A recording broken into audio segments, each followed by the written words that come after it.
जब स्वास्थ्य की बात होगी तो 5 वर्ष में सर्वाधिक मेडिकल कॉलेज बनाने का रिकॉर्ड भी उत्तर प्रदेश के अंदर है, उत्तर प्रदेश के पास है। मेडिकल कॉलेज के निर्माण का कार्य भी अपना पूरा कर दिया और पहले सत्र के बच्चे यहां पर एडमिशन ले चुके हैं।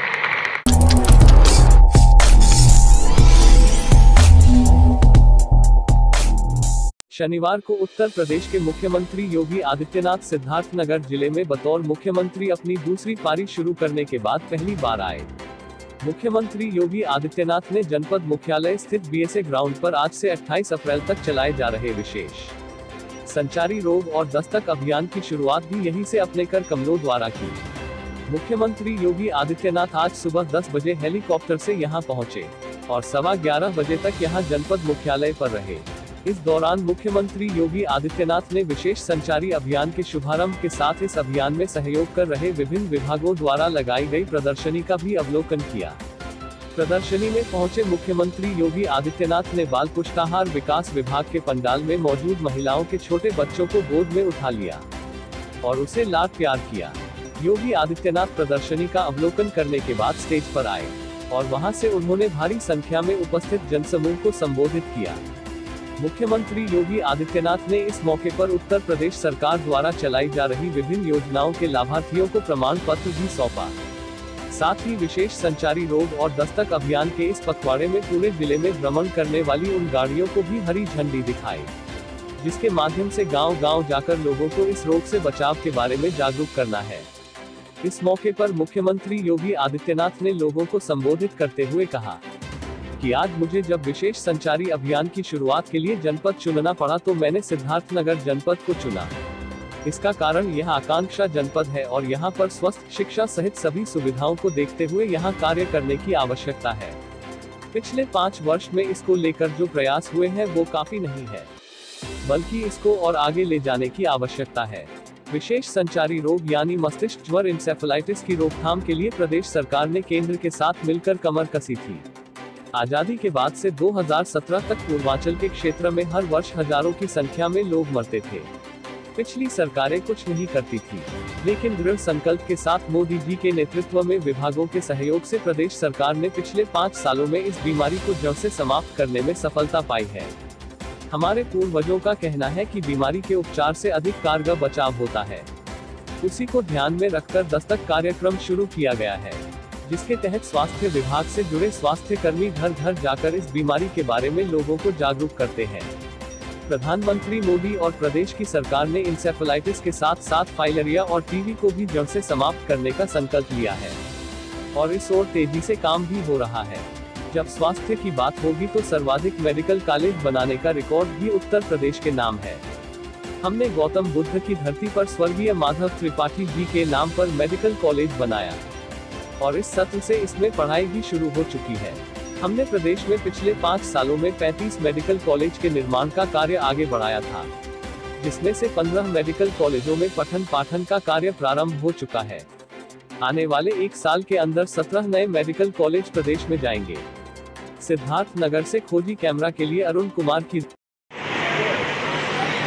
और आज जब मुझे विशेष संचारी रोग नियंत्रण के इस अभियान को प्रारंभ करने के लिए किसी एक जनपद को चुनना पड़ा, तो उसके लिए भी सिद्धार्थनगर जनपद का चयन हुआ है।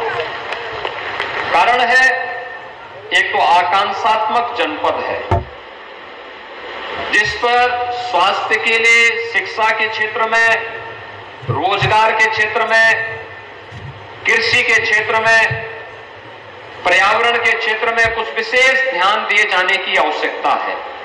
और इसलिए पिछले 5 वर्ष के अंदर जो प्रयास हुए हैं उसके अच्छे परिणाम सामने आए हैं, लेकिन अभी इस प्रयास को और द्रुत गति से आगे बढ़ाने की आवश्यकता है। संचारी रोग का मतलब मस्तिष्क ज्वर यानी जो नौ की बीमारी है, जिसके कारण आपने देखा होगा 1977 से लेकर के 2017 तक अनवरत मौत का एक लंबा सिलसिला चलता रहा।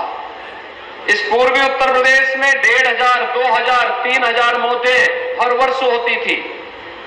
लेकिन प्रधानमंत्री मोदी जी के मार्गदर्शन में प्रदेश सरकार ने जब इसके खिलाफ कमर कसी और अंतर विभागीय समन्वय, स्वच्छ भारत मिशन, शुद्ध पेयजल की आपूर्ति के साथ साथ ASHA worker, anganwadi, health worker, UNICEF, WHO, पाक जैसी संस्थाओं के साथ मिलकर के जब हम लोगों ने इस अभियान को और आगे बढ़ाने का कार्य किया, तो 40 वर्षों में जो लोग केवल आश्वासन देते थे, जो लोग कुछ नहीं कर पाए, हमने मात्र 4 से 5 साल के अंदर इंसेफ्लाइटिस को पूरी तरह समाप्त करने का कार्य करने में आप सबके सहयोग से आज सफलता प्राप्त की है। इंसेफ्लाइटिस इस क्षेत्र का एक अभिशाप बन चुका था, यानी मस्तिष्क ज्वर इस क्षेत्र का एक अभिशाप बन चुका था। संचारी रोग नियंत्रण का यह अभियान और दस्तक अभियान, जिसमें आशा कार्यकर्ती घर घर जाकर के लोगों के मन में जागरूकता पैदा करने और इस रोग से बचाव के लिए क्या कुछ किया जाना चाहिए, इसके बारे में जो विशेष अभियान प्रारंभ करती है, उस अभियान के क्रम में आज एक बार फिर से मुझे आपके इस जनपद में आने का अवसर प्राप्त हुआ है। भाइयों बहनों, हमारे पूर्वज एक बात कहते थे कि रोग के उपचार से महत्वपूर्ण बचाव है। ये जागरूकता का कार्यक्रम जो अभी प्रारंभ हो रहा है, ये उसी बचाव के लिए हम सबको तैयार करने का एक माध्यम है। हम अपना बचाव करें और बचाव करने के साथ ही हम फिर अगर कोई बीमार हो जाता है तो अगले कुछ दिनों में जब आशा वर्कर घर घर जाकर के लोगों को बताएगी कि रोग के उपचार के साथ साथ अगर बीमारी होती है तो बिना इंतजार किए हमें कौन से हॉस्पिटल में कब पहुंचना है, अगर आप उसके साथ जुड़ेंगे तो मेरा ये मानना है कि चाहे वो मस्तिष्क ज्वर हो, मलेरिया हो, डेंगू हो, चिकनगुनिया हो, कालाजार हो, इन सब का तो समाधान होगा ही।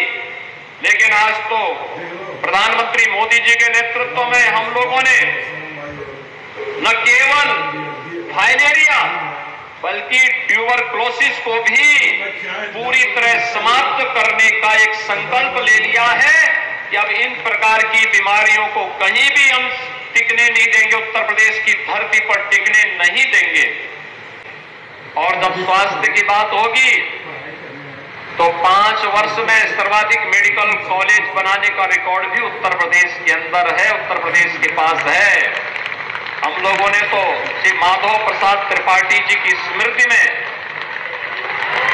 महात्मा बुद्ध की इस पावन धरा पर मेडिकल कॉलेज के निर्माण का कार्य भी अपना पूरा कर दिया और पहले सत्र के बच्चे यहां पर एडमिशन ले चुके हैं। ये मेडिकल कॉलेज हेल्थ इंफ्रास्ट्रक्चर प्रधानमंत्री स्वास्थ्य सुरक्षा योजना के अंतर्गत हम लोगों ने विगत 5 वर्ष के अंदर 33 नए मेडिकल कॉलेज निर्माण का कार्य आगे बढ़ाया था, जिसमें से हम 17 मेडिकल कॉलेज में पठन पाठन का कार्य प्रारंभ कर चुके हैं, उनको आगे बढ़ा चुके हैं और अगले 1 वर्ष के अंदर हम लोग 17 से 18 नए मेडिकल कॉलेज प्रारंभ करेंगे, जिससे प्रदेश के अंदर मेडिकल एजुकेशन की भी समस्या का समाधान हो जाएगा और साथ साथ लोगों को बेहतरीन विशेषज्ञ स्वास्थ्य सुविधा भी यहां पर प्राप्त होगी।